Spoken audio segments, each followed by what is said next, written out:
were shot at, beaten, arrested alongside Jews from around the world, because we know this is not a religious issue. This is not a religious conflict. And as Israel is pummeling Gaza, and you hear on social media or those speaking up that are apologetic for Israel talking about the hatred of the Palestinians or of Palestinian leaders, I know that I have taken Jewish Americans and Jewish Israelis into Gaza, and they were warmly welcomed, more warmly than I was welcomed as a Palestinian, as a fellow Palestinian, because Palestinians themselves know, welcome, respect, and treat as brothers and sisters those who come in solidarity and not as occupiers.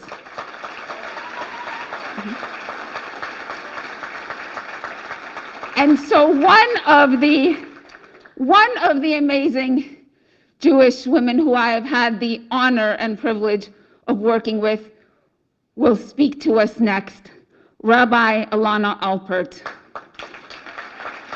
Rabbi Ilana was raised by a family of Jewish educators in Los Angeles. She studied resistance and social movement at UC Santa Cruz, writing her thesis on the Jewish social justice movement. And then she cut her teeth as an organizer in New York City with New York Jobs with Justice, Avodah, and Jews for Racial and Economic Justice. She is active with Jewish Voice for Peace, if not now, the Jewish Center for Nonviolence, and most recently, Rabbis for Ceasefire. She is a leader, the rabbi of Congregation Techiyah, leads the congregation in prayer and resistance. Our Congresswoman, our fearless Congresswoman, Rashida Tlaib, calls Rabbi Alpert the people's rabbi. And I am so honored to welcome my sister, Rabbi Alpert.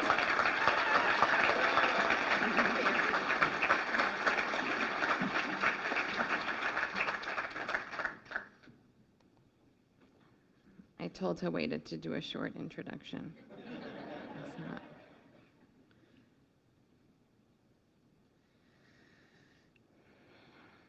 The Jewish community recently celebrated our winter holiday, Hanukkah. And you may have noticed in downtown Detroit or in other cities that you've lived that there are large Chanukiot, the large candelabra, in some public spaces. And that's because we have, it's a mitzvah, it's a commandment that we publicize the miracle of Hanukkah. It's our responsibility to share that message with the world.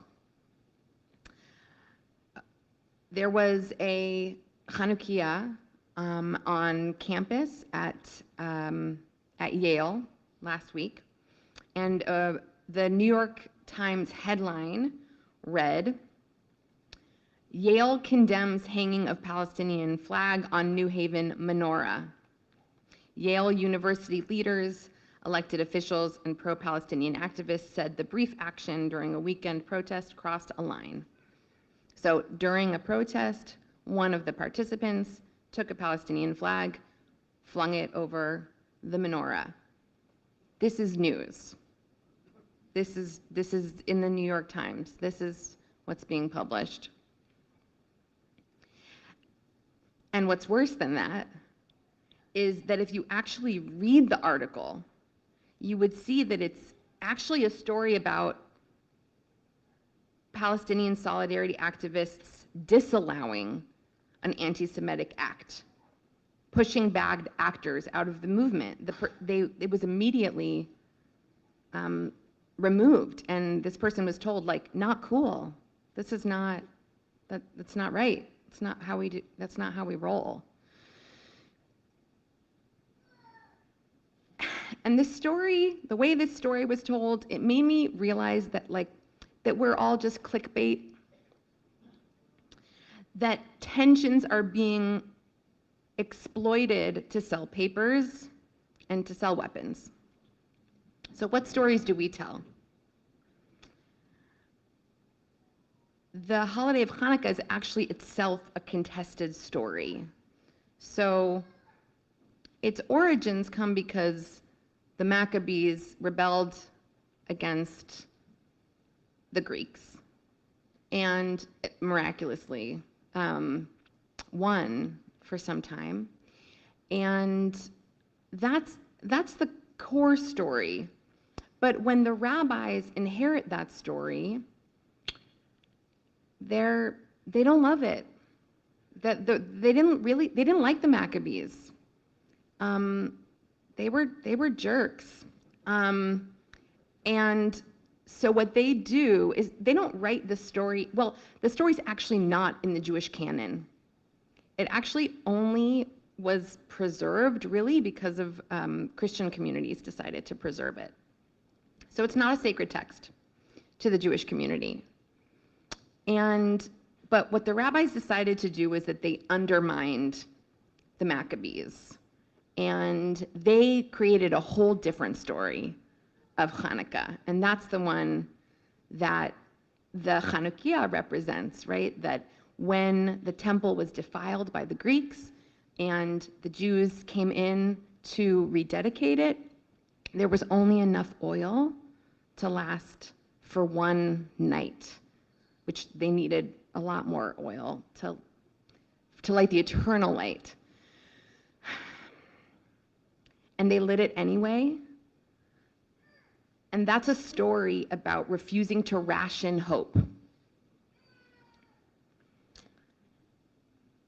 In all my years of this work, Gaza felt like a world away. There were brave souls who tried to bring awareness, like our very own Howeida aboard the Mavi Marmara.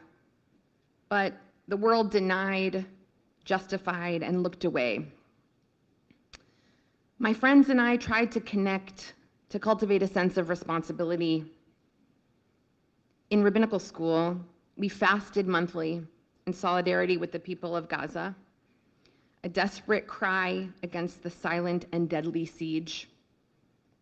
In 2009, we read an article by Dr. Sarah Roy called "The Peril of Forgetting Gaza." She wrote, "If Palestinians are continually denied what we want and demand for ourselves, an ordinary life, dignity, livelihood, safety, and a place where they can raise their children, and are forced yet again to face the destruction of their families, then the inevitable outcome will be greater and more extreme violence across all factions, both old and increasingly new. What looms is no less than the loss of an entire generation of Palestinians. And if this happens, perhaps it already has, we shall all bear the cost." That was 2009. And here we are.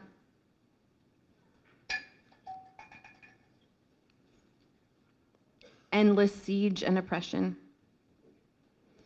A horrifying massacre of Israelis by Hamas on October 7th, including the murder of 1,200 human beings, most of them civilians, and the taking of hundreds of hostages.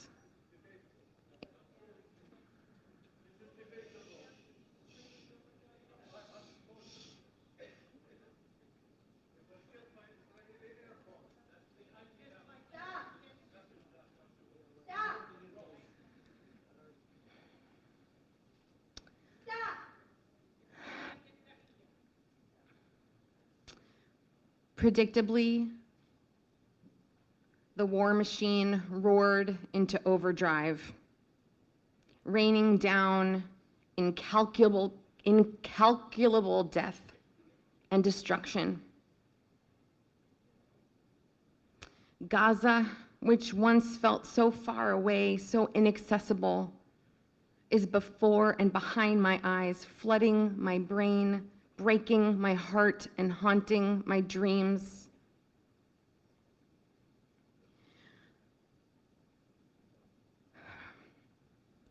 Rabbi Abraham Joshua Heschel, theologian and civil rights activist, said the following about the war in Vietnam. He said, "The encounter of man and God is an encounter within the world. We meet within a situation of shared suffering, of shared responsibility. This is implied in believing in one God, in whose eyes there is no dichotomy of here and there, of me and them. They and I are one. Here is there, and there is here. What goes on over there happens even here. Oceans divide us. God's presence unites us. And God is present wherever man is afflicted. And all of humanity is embroiled in every agony, wherever it may be."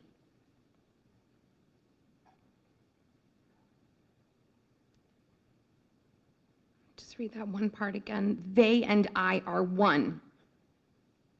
Here is there, and there is here.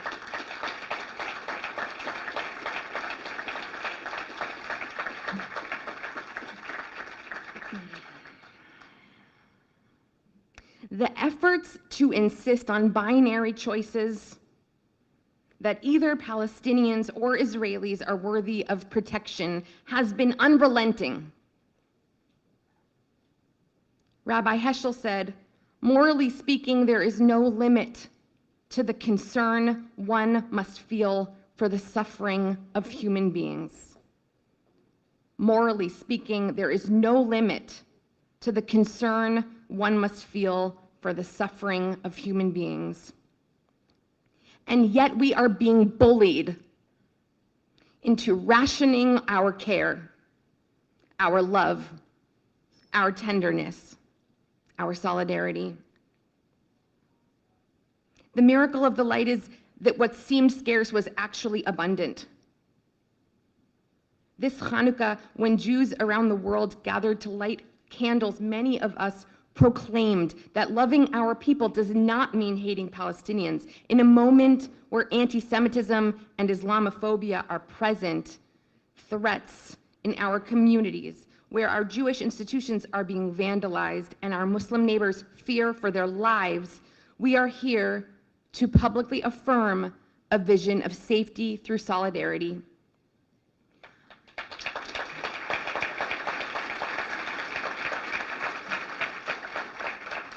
My own congregation was blessed to welcome Congresswoman Rashida to light with us for Hanukkah. May God bless and protect her.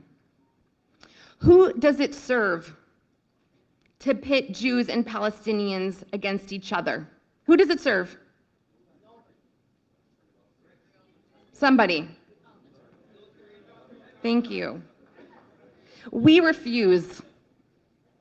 We refuse to be the cannon fodder or the cannons of Western imperialism. We refuse.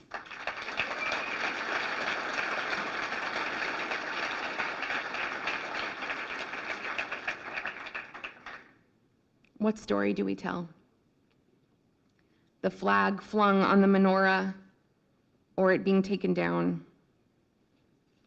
The Maccabees with their swords and their shields, or the miracle of the oil that lit the candle for 8 days? Endless war or international solidarity? The ancient rabbis whose tradition the Jewish community inherits choose life. We too must choose life.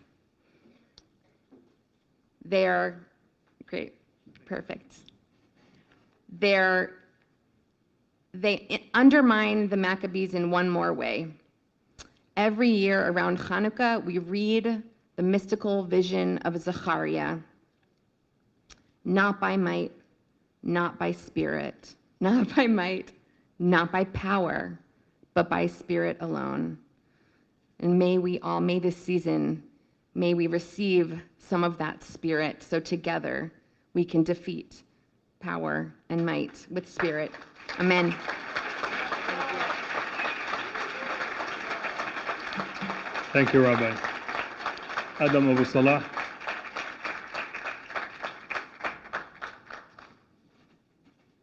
Free, free Palestine. Free, free Palestine. Thank you, Rabbi. I just think it's very important to know. I know that earlier he thanked all the co-sponsors, and we thank them all from the bottom of our hearts.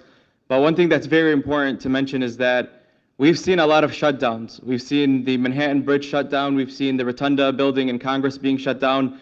And that was by our brothers and sisters from Jewish Forces for Peace. So please give them a round of applause.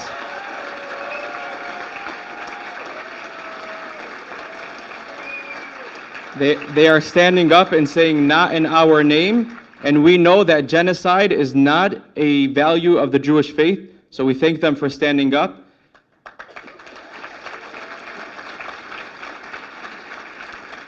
Now it is my honor to introduce to you all an imam, a community leader, and an activist. You may all have seen him, that he condemns pineapple on pizza and has a crush on Shakira. Please help me welcome Imam Amran Salha.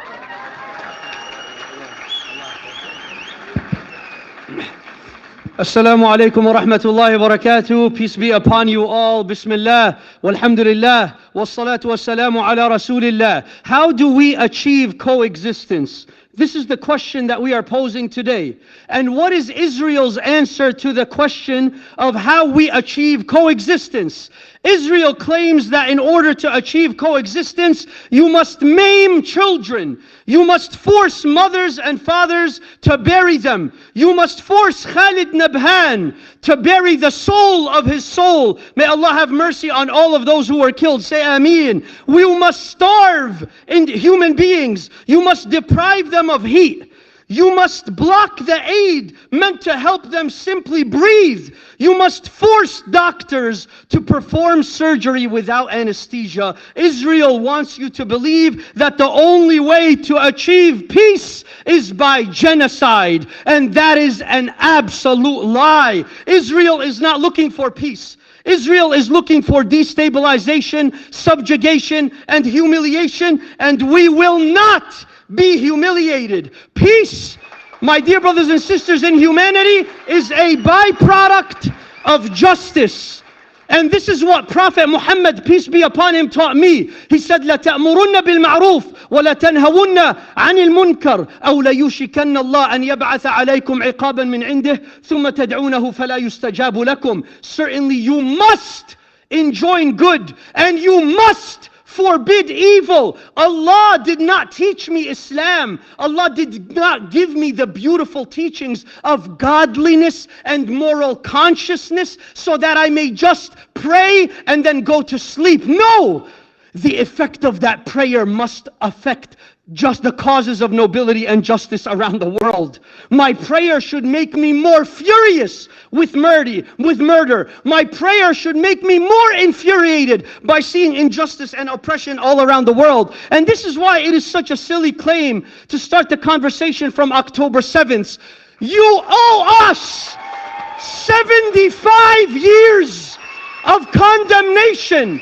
And how many October 7th have you allowed to occur to the Palestinians without a single word?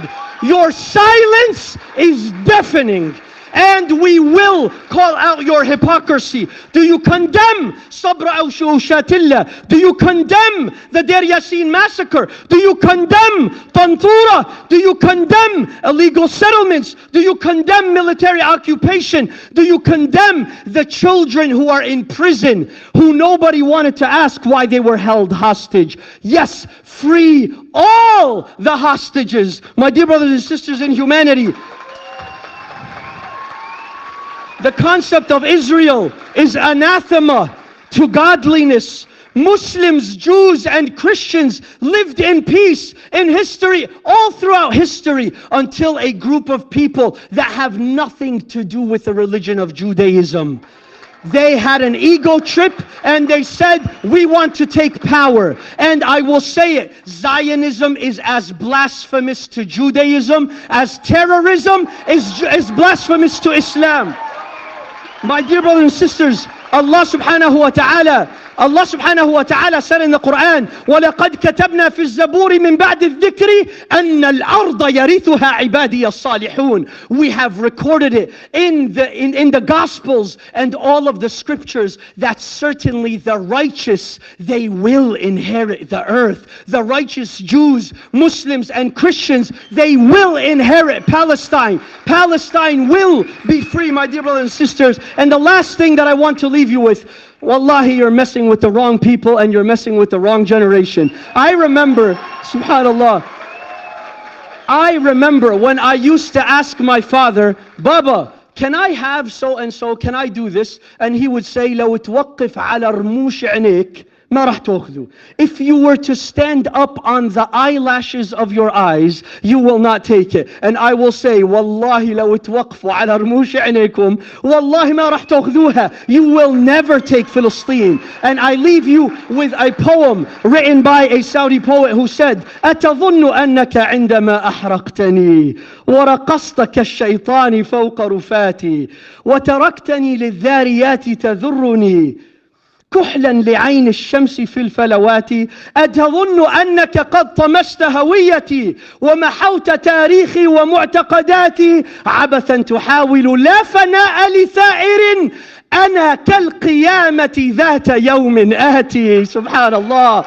He says, do you think that when you murdered me and you danced upon my grave like a devil, do you think that when you blew my house to smithereens that it harmed me? Those smithereens are mascara for the eyes of the son that witnessed your oppression. Do you think that you erased my identity? Do you think that you erased my history? All of your efforts are in vain and your presence is so repugnant. My return is ever so imminent. I am the day of judgment. Jazakumullahu khairan. Wassalamu alaikum.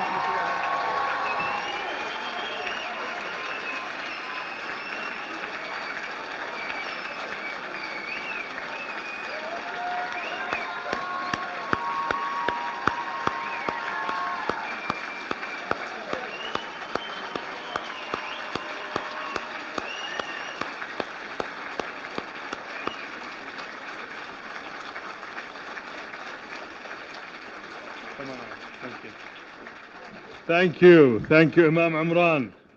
Man, bring down the house. Imam Imran, one more time.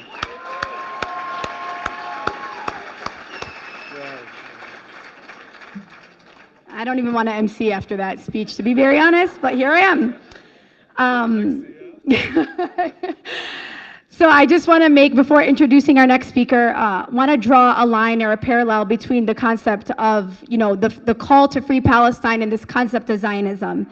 When we call for a free Palestine, we call for an end to the occupation.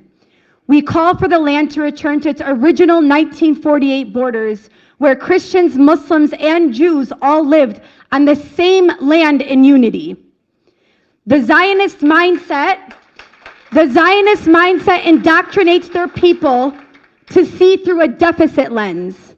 That if they release the notion that Israel belongs to them and to them only, that their people are at risk of being murdered. And psychologically, Zionists believe this because murdering others for their existence to be safe is all they've ever known. And let me be clear, we can acknowledge generational trauma, read the Holocaust, and it can still be true that we criticize and condemn and demand an end to an ideology that uses this generational trauma to force trauma onto our Palestinian people.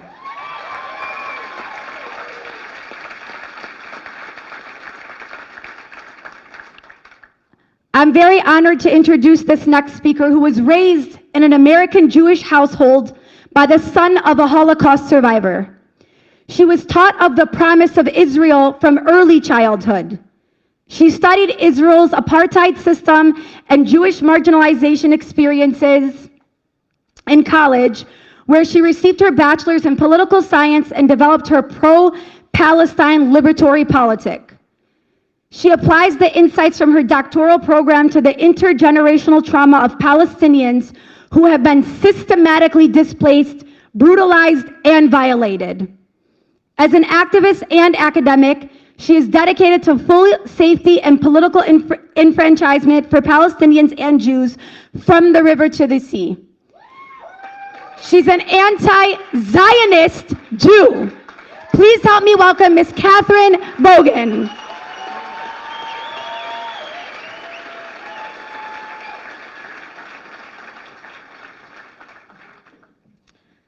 So, thank you all so much for having me here tonight. It's an honor and a privilege. And the likelihood that I cry at some point when I'm talking, very high, so I'm just warning you in advance. I spoke to my dad about this event the other day, and I said, you know, Dad, I'm really nervous. People are heartbroken. They're devastated. They're holding pain and rage, and I'm just not sure how to start. And he said, well, have you thought about opening with a joke? Classic dad form. And the only joke I could think of was the human rights record of the state of Israel. So there's the punchline. There you go. My father and I have struggled to agree on much these days. His father, my grandfather, survived the Holocaust. And whereas my father has viewed my support for Palestine as a betrayal of my heritage, I view it as a way to honor those of my ancestors who first engaged in armed resistance against a genocidal force. And despite our disagreement, something amazing happened yesterday. My father called me to wish me luck on this event. He asked me to call him after and to tell him how it went. My father could barely speak to me about the liberation of Palestine 3 weeks ago, but yesterday, knowing I would be speaking here today as a proud anti-Zionist Jewish woman who full-throatedly condemns the settler colonial violence of the occupying state of Israel, he called to wish me luck. All this to say there is balance in doing this work, a balance between being hard, feeling the rage and feeling the devastation, the heartbreak and the fury, and knowing when you have the space to soften. Finding this balance calls for a recognition of what I call moving the sliders. We tend to imagine sadness and joy on a single slider, pain and pleasure on a single slider, grief and hope sharing one slider. But I invite you all to consider these experiences as distinct. Maybe one day you feel 80% heartbroken, but you go on a walk with a close friend, or the snow is beginning to fall, or you enjoy a home-cooked meal with your neighbor, and somehow there is room for 50% joy too. This is how we move the sliders. Systems of harm want you to believe that the perfect activist doesn't get to be happy, and that the perfect victim doesn't get to be happy. That to be in this struggle is to be constantly, righteously miserable. But to expect us to only hold pain, to only hold grief 100% of the time is a recipe for our collective exhaustion, and we owe Palestine better than our exhaustion. Let us take our inspiration from the Palestinian men, women, and children who praise Allah and root in their land and pray and play in the street. The Palestinian children who laugh with journalists between bombardments. The souls of our souls who teach us freedom even in pain. Finding small moments of joy is sustenance. Grounding in the fullness of human experience enables us to stay in the fight for a free and liberated Palestine from the river to the sea. And the longer we stay, the more we learn. Anyone who does this work, anyone who chooses to stay in this fight, learns quickly that the so-called conflict is not complicated. We have been taught to accept premises based on lies, and it is our job to reject these premises and to teach others the same. We must reject the premise of it's complicated. We must reject the premise that anti-Zionism is somehow anti-Semitic. We must reject the premise of kill or be killed. We must reject the premise of blue no matter who. We must reject the premise that Joe Biden, a man who has funded and facilitated the genocide of the Palestinian people and the violence of the Zionist project, deserves the endorsement of the American people or the endorsement of any of us. And rejecting these premises leaves us room to embrace the truth of the genocidal, ethno-nationalist Zionist project of the State of Israel. And I'm not talking about Israelis. I am talking specifically about the State of Israel. I hope you hear me. That even prior to October 7th of this year, Israel was committing a slow genocide via brutal, consistent, chronic drip violence meant to exhaust Palestinians out of their resistance. Rejecting the premise that anti-Zionism is anti-Semitism allows us to build bridges and form collaborations against the forces that would seek to separate us. We must resist all efforts by white supremacy to divide and conquer. Resisting the premise of a humanitarian Israel leaves us room to recognize the full humanity and personhood of each and every Palestinian, each and every person touched by imperialism, capitalism, colonialism, brutality, and mass murder that has been funded and facilitated by the West. Rejecting the premise, Rejecting the premise that Joe Biden deserves the support of the American people leaves us room to embrace activists like Dr. Cornel West. Brother Cornel West, whose presence here is inviting us to imagine an alternative, a world based on empathy, a kinder world, a softer world, and we have to believe that that world is possible. And if I have time, I will leave you with a brief poem on solidarity. Okay. This is a poem grounded in the rejection of the premise that somehow there is some distinction or some difference between Palestinian resistance and Jewish resistance, and it's called When It Was Us. I'll probably cry, just so you know. My grandfather and his sister garroted occupying soldiers in the ghetto. Years later, they spoke of the decapitations, the blood on their hands over dinner. Either numb or proud, and both alive, survivors of genocide. We did not judge them for their brutality. We did not ask them why they didn't take to the occupation of Warsaw more gently. I would smile to hear of their rebellion. I held the salt and the blood in my teeth. Those are my ancestors, I thought. I came from their resistance. I came from resilience and rage against an oppressor, a vile foe who sought to cage and to kill us. They did all of that violence, held the wire and gambled their souls for the possibility of an us someday. And because of their willingness to claw and to scrap, to smuggle hand grenades, to fight the guards of their very own camps, my sisters and I are here. I think that Palestinian children must worship at the altar of every Palestinian grown-up fighting to save their lives. I think they must look at their parents and their neighbors, their cousins and aunties and uncles, their bubbies and zaydis warring against the IOF soldiers who patrol the barrier walls around Gaza, and think it is by the bravery of each person willing to claw and scrap against this foe that Palestine exists at all. I think they must thank God and their ancestors and all the dead who gave their lives to escape a camp, just like my grandfather's father and mother, that Palestine exists at all. I think the children must heroize those trying to protect them, the possibility of them, like the Jews of the Warsaw Ghetto tried to protect the possibility of us, and how we learned to honor them, and how blind we are now to dishonor them. I think the children of Palestine are just like me and my sisters, in that someone is fighting to keep them safe, to keep them possible, fighting with violence, yes, with bloody hands against an oppressor who is turning Gaza, the oldest active concentration camp, into a mass grave.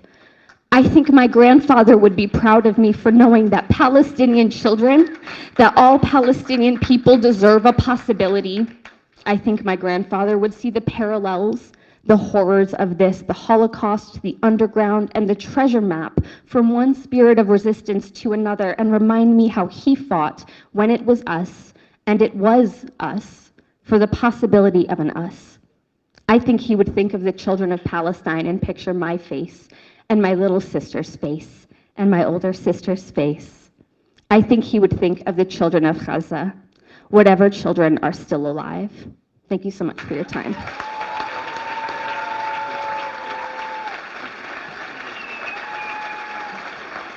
Thank you. Thank you, Catherine. Have you noticed that Catherine is actually wearing the Palestinian flag?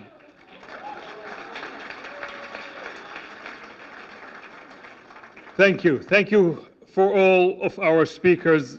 Amazing words of inspiration in the face of the kind of oppression that we're feeling in the United States. Imagine that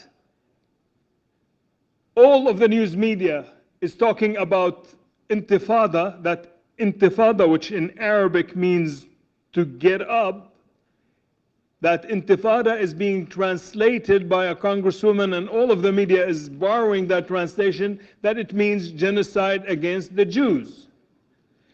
And everybody is talking, oh, they're talking about genocide against the Jews, and in Columbia University they're talking about genocide against the Jews, and then CNN is talking about it, and Fox News is talking about it, and everybody and their stepmother is talking about students at universities calling for the genocide of the Jews when it is the mistranslation of the word intifada. While all of the media is talking about the university students calling for the genocide of the Jews, you know what was going on? An actual genocide against the Palestinian people in Palestine.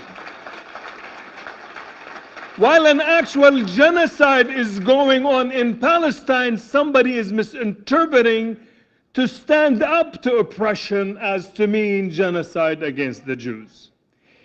They're talking about now anti-Semitism, and they passed 894, a resolution by US Congress trying to codify anti-Zionism as anti-Semitism. And they're saying, oh, there's a rise of anti-Semitism in the United States. But they're lying to you.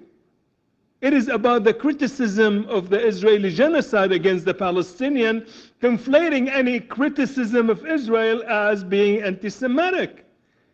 Once again, they're changing the subject as they're committing genocide against the Palestinians.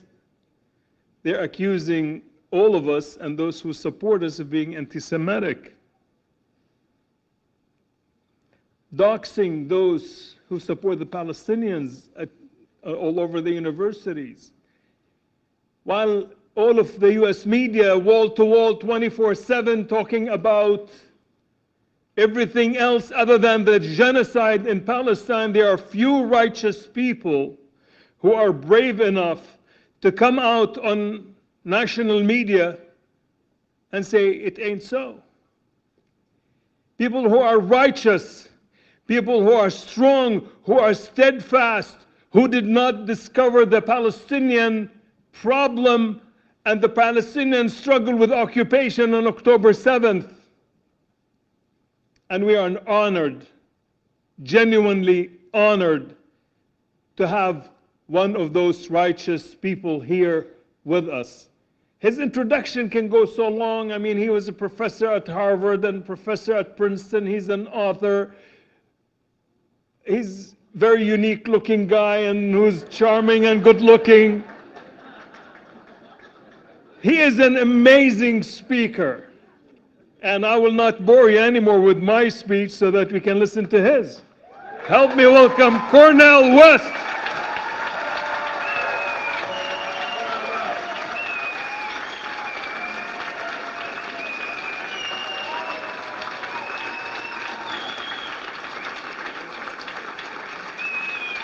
Oh, what a blessing, what an honor, what a privilege to be here. Dearborn, Michigan, focusing on Gaza, precious Palestinian brothers and sisters still standing tall with dignity and resiliency. That's what we're here to talk about. But my dear brother Khalid, where is he? Where is he? Where is he? Yes, give it up for this brother. Oh, indeed, what a freedom fighter. I wish you all could see how beautiful you look from here. All the beautiful faces and colors and genders. No, you're looking more beautiful than me, I can tell you that. But the beautiful thing is even deeper, is that we're focusing on something that could be overwhelming if we don't stay together and fight together and struggle together and laugh together and love together.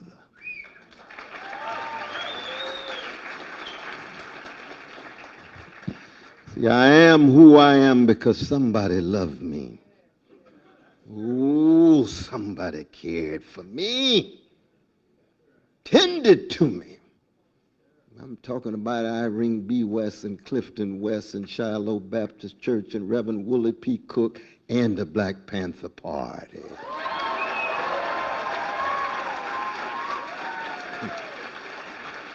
Because we live in times in which our souls will be tested.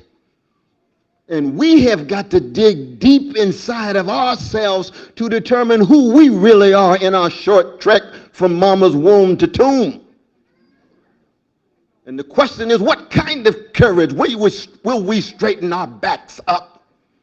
Will we raise our voices in such a way we're willing to pay a cost and bear a burden? And you can't do that by yourself. So you have to begin with your own story. You see, I come from a great tradition of a grand people. Black people in the belly of the beast of the American empire. 400 years of being chronically hated every day, every month, every year. And yet dishing out love warriors every generation. Oh, teaching not just the country, but the world something about love, something about kenosis, emptying yourself, serving the least of these and doing it with style and a smile. Oh, that's John Coltrane's Love Supreme. We right next to Detroit, Aretha Franklin. Those are not just entertainers. They go hand in hand with Harriet Tubman and Ida B. Wells and Frederick Douglass. 244 years of the most barbaric slavery known in the modern world. The average slave dies at 27 years old. What are you going to do in the face of that kind of catastrophe, that kind of Nakba? Oh, what did the best of black people do? That's my tradition. That's what I choose to be a part of. What did we do? We straightened our backs up. We organized. We had solidarity. And we were willing to bear witness and bear any cost. Why? Because in part, we love the children. Oh, most of the slave insurrections had to do with the funeral of the slave children. That's where it came from.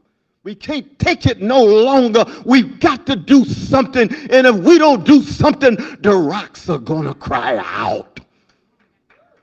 That's where we are with Gaza.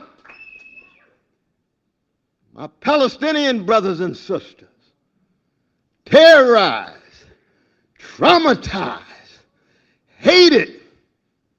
And you got to weave all three together. Because yes, it's a vicious Israeli occupation. Yes, it's 75 years of vicious ethnic cleansing and an apartheid regime, but it's also spiritual and psychological. We all know that if there was a Palestinian occupation of our precious Jewish brothers and sisters and nearly 8,000 Jewish babies were killed in 50 days, the U.S. government, the corporate media would be crying out.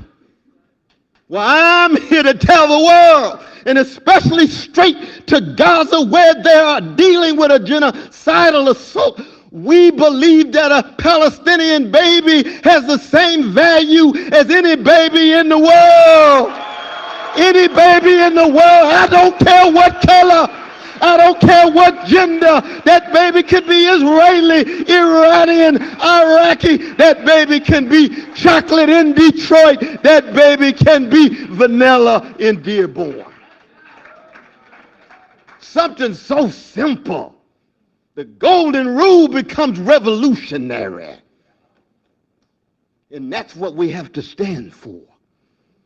Because my tradition always begins with morality and spirituality. And so it is with my dear brother. Each time I get up to speak about Palestine, I think of my dear brother Edward Said. What a giant, what a genius. I was blessed to work with him for 40 years. I can see myself now, he and I by ourselves with a few folk, Iqbal, Ahmad, and you remember Iqbal? What a giant he was. I'm just calling for the New York Times to use the word occupation. How impoverished and decimated can your vocabulary be? Even the Democratic Party today won't use the word occupation in their platform. Oh, that's a disgrace. And we are simply here to say, truth crushed to earth will rise again. No lie can live forever. Sooner or later, you're going to have to come to terms with the precious humanity of Palestinian brothers and sisters in the face of overwhelming hatred, as well as terror, as well as trauma. And the challenge becomes, can we respond to hatred without hating others? I hate the Israeli occupation. I hate the Israeli domination. I hate the Israeli genocide. And I'll go to my death hating it. That doesn't mean that I hate all my Jewish brothers and sisters. No. I keep track of the Jewish thugs and gangsters who lose sight of the precious humanity of Palestinian brothers and sisters, who think they can go through life with impunity, no accountability, no answerability, absolving responsibility. How in the world you gonna have 20,000 precious Palestinians as human shields? Only a sick corporate media would accept that kind of lie and mendacity. It's true. And you wouldn't do it for your own children. I know the lesson of the difference between the chocolate side of town and the vanilla side of town. You can treat your black children and treat your indigenous children and treat your brown children one way, but you would never do that for your own kids. Well, we're here to say Palestinians and Palestinian children have exactly the same significance as your own Israeli kids at the highest level. We are here to be humanistic across the board. And that means, yes, we're part of resistance. No doubt about that. No, we're part of resilience. No doubt about that. And the question becomes, can we on the outside put pressure on the cowards in the White House? Can we put pressure on the cowards in Congress? What you talking about, Brother West? Biden, Harris, Blinken, Austin, Kirby, Sullivan. Shame on you to enable a genocide in 2023. Shame on you. Well, Brother West, that sounds like hate to me. No, it's righteous indignation. Don't get it twisted. It's righteous indignation. And I speak as a revolutionary Christian who followed that Palestinian Jew Jesus into that temple where they had 400 Roman troops guarding that temple. He went in, and what did he do? He went to the section where the poor people were exploited, and he turned the tables over and he ran them out. Was that hatred? No, he didn't hate the rich. He hated greed. He hated organized greed. He hated institutional hatred. He hated routinized indifference.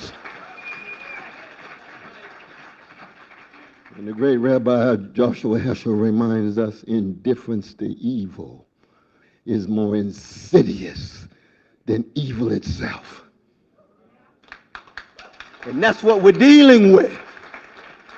It's not all around the world. America has to realize America is not the center of the world.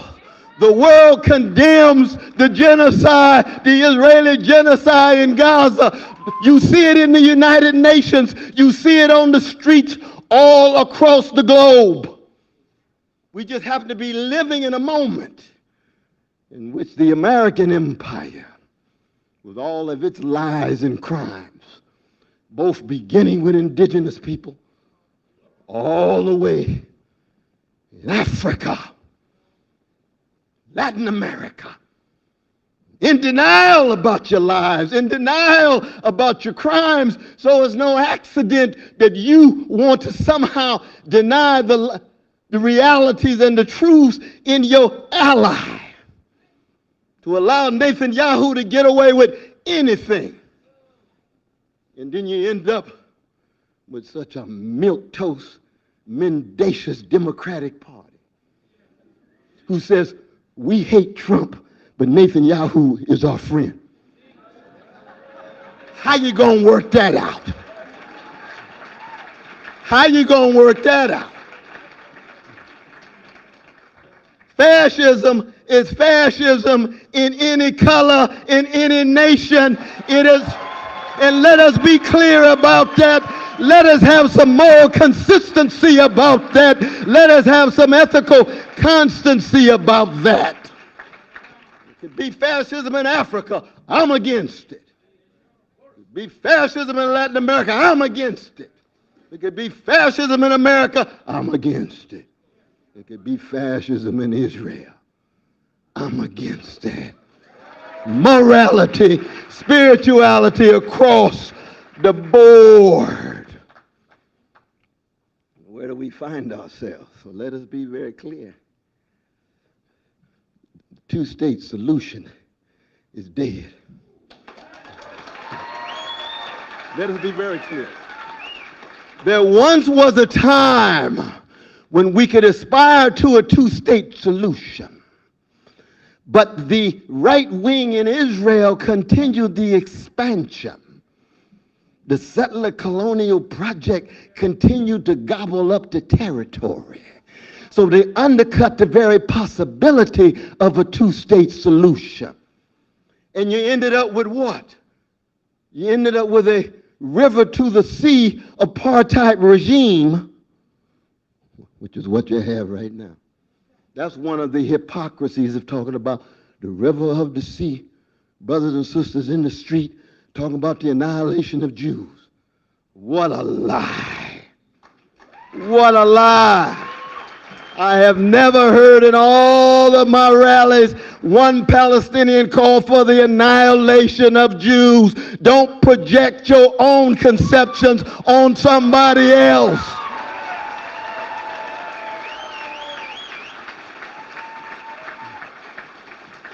Our Jewish and brothers and sisters are also a grand people of 2,000 years of trauma and terror and hatred.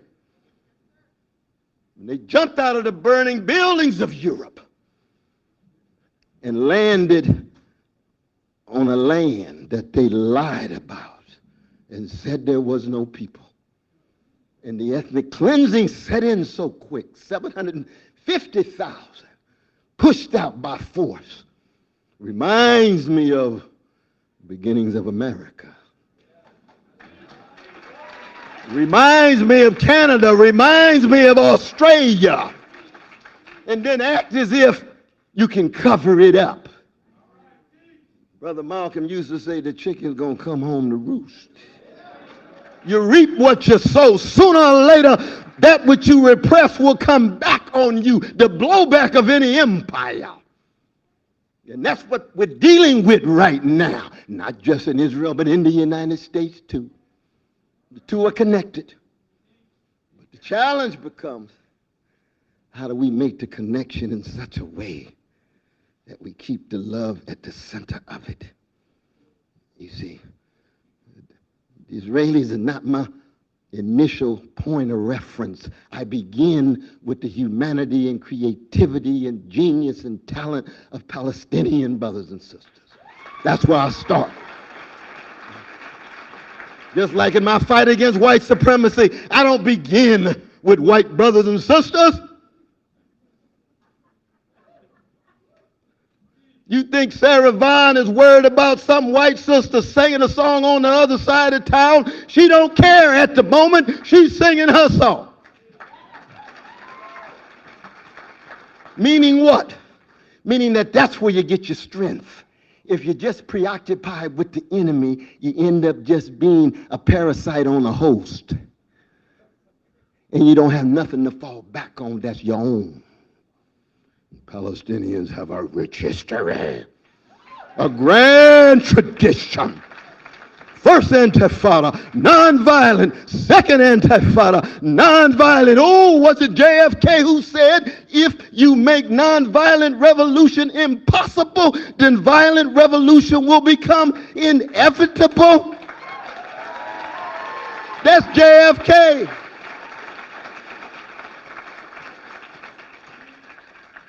I don't like violence. I don't like the killing of any innocent person, no matter who it is, no matter what color, ethnic identity, or religious identity. But I do support resistance that focuses on the transformation of occupation and domination and genocide. Well, where does that leave us? That means that we, more than ever, are going to see a wave of marvelous, spiritually infused, morally driven militancy as a result of the awakening. Too many of our citizens have been sleepwalking and not realizing what has been going on in the Middle East for so many years. And no, we don't begin with October 7th. No, not at all. We can even go further back to 1948. We can go back to 1917 with the Balmoral Declaration, with the British Empire imposing its will, because that's what empires do. And now that the American empire is in the driver's seat, treat other nations as if they're just deferential to us. I just want America to be a decent nation among nations. We don't have to be an empire reshaping the whole world in our interest and in our image, especially our corporate interest and our corporate image. No! Look at the world from those Frantz Fanon called the wretched of the earth, where decolonization in various forms is unleashed in such a way that those who have been degraded and demeaned themselves undergo a spiritual and moral awakening. And that's what we need today, not just in the American empire. We need it in Dearborn and Detroit. We need it in New York and Chicago. We need it in Haiti. We need it in Mexico. We need it in Ethiopia. It's a global thing grounded in the local. So let us say, our precious brothers and sisters and siblings in Gaza and the West Bank, we see you, we love you, we are attending to you. We are not just raising our voices, we are putting our bodies on the line.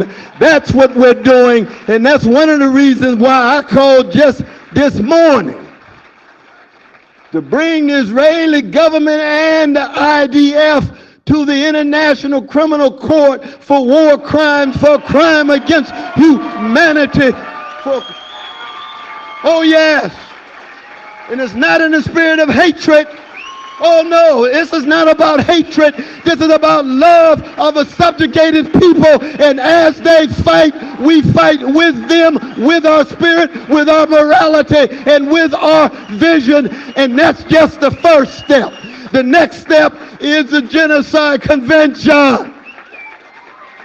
We've got to cast an international limelight on this catastrophe, but as we do it, let us never, ever, ever, ever allow catastrophe to have the last word. That's very important. See, I'm a blues man. And the blues ain't nothing but a personal story of catastrophe lyrically expressed. Nobody loves me but my mama, and she might be jiving too. That's the king of the blues. That's B.B. King. Strange Fruit. The Southern Trees Bad, that magnificent genius from Baltimore City named Billie Holiday. And the Jewish brother Maripol writing the lyrics.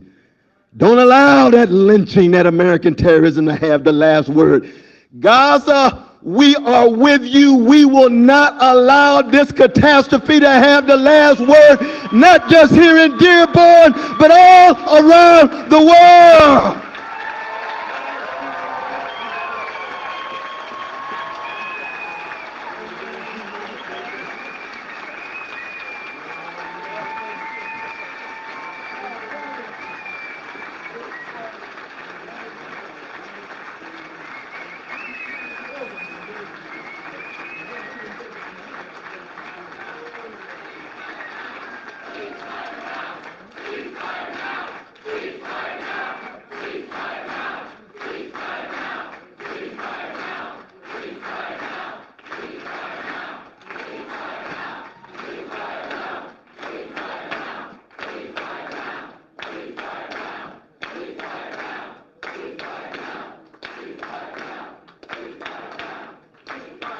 Thank you. Thank you so much. Amazing.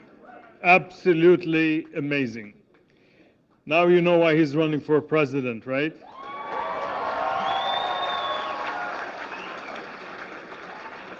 Please, if you can, ladies and gentlemen, if you can just please wait.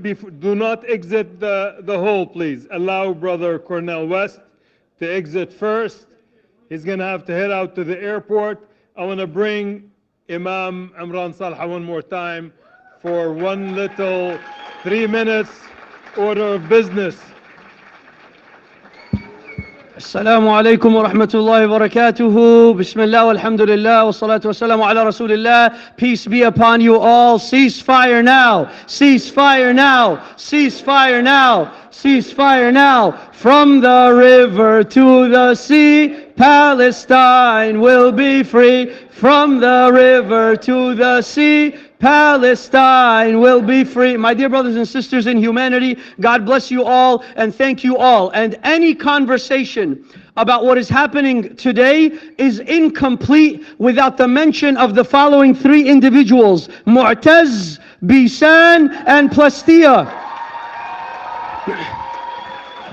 We are grateful for the ones who had to suffer all of the things that we witnessed and still had the power to show us what was happening in spite of everything that they were witnessing. We remember Wa'il al-Dahduh, who had to witness his entire family murdered and still reported to continue his journalism. And just a few days ago, his photojournalist Samir Abu Daqqa was also murdered and had to remain bleeding out for 5 hours, and the Israelis targeted the ambulance that was bringing the aid to him, and he died. And yet Wa'il Dahduh, who was injured, reported for duty. We are carrying their voice. And my dear brothers and sisters in humanity, because we're carrying their voice, we want you to be a part of this initiative that connects us to them. They need medical aid, and we will do that. They need food and water, and we will do that. But we will show the entire world that even if you block them from food, from fuel, from water, from medical aid, even when you block them from that, we will never let you block them from having a voice. We are their voice. And so, my dear brothers and sisters in humanity, I'm asking you, this is an event that was done by the Michigan Taskforce for Palestine for the Palestine Human Rights Campaign. And in order for us to fund this event and events like it, we would like the first donor who wants to be an extension of the voice of Mu'taz when he loses his morale, we will pick up where he left off. For those who want to be connected, I need the first donor of $5,000 to do events like this. Where is the first donor of $5,000 that will support this endeavor and will support their voice. We do it for medicine. We do it for food. We do it in order for them to receive their aid. But we need to do it so that we can be an extension to their voice. So where is the first donor of $5,000? My dear brothers and sisters, we cannot let them down. And I know I'm looking at a community that is willing. Look how beautiful this looks. Look how diverse. Look to your right and your left. This is beautiful. I want a round of applause for every single one of you that came out today. This was only possible because we all resonate with their message. So let's extend their message. We need the first donor of, let's go down, where is it? MashaAllah, takbir, takbir, Allahu Akbar, MashaAllah. By the way, Allahu Akbar, don't be afraid of Allahu Akbar. Allahu Akbar is what I say when I go home. My wife made makluba, I say Allahu Akbar, I have makluba. Don't be afraid of Allahu Akbar. We need the next donor, inshallah, of, let's go down, maybe you guys are a little bit hesitant. Let's see how much motivation there is for $2,500. Where is the first donor of $2,500 for us to be an extension of their voice and to make these types of events possible? Takbir! Allahu Akbar. God is great. God is great. These are reminders that God is great. MashaAllah. The next one for $2,500. And you can go outside. We have, MashaAllah, takbir. Takbir. Allahu Akbar. We have credit card machines. You can pay by credit card and you can pay by cash. You could maybe figure out a way. Zelle. All the methods are available, inshallah. The next one, let's go down for $1,000, inshallah. $1,000. And you can pay them in installments, by the way, to support this. MashaAllah, takbir. Takbir. God bless you, my sister. God bless all of you for your resistance. MashaAllah. Next one for 1,000. Takbir. Another one for 1,000. Takbir. We need another one. Number 4. I need 10. Number 4 for $1,000. Where is the number 4? Number 4 for $1,000 or 10,000 if you would like. No problem, inshallah. Next one, mashallah, takbir. Number 4. Number 5, inshallah, 1,000. Where's the first? Where's the 5th? 1,000, mashallah, takbir, takbir, Allahu Akbar. Okay, 6, 7, all I ask you is please, before you leave, do not leave without donating something. That's all I ask. Donate whatever you want. Just donate something for this cause so that we can be an extension for their voice. Jazakumullahu khairan. Wassalamu alaikum wa rahmatullahi wa barakatuh. That wasn't easy.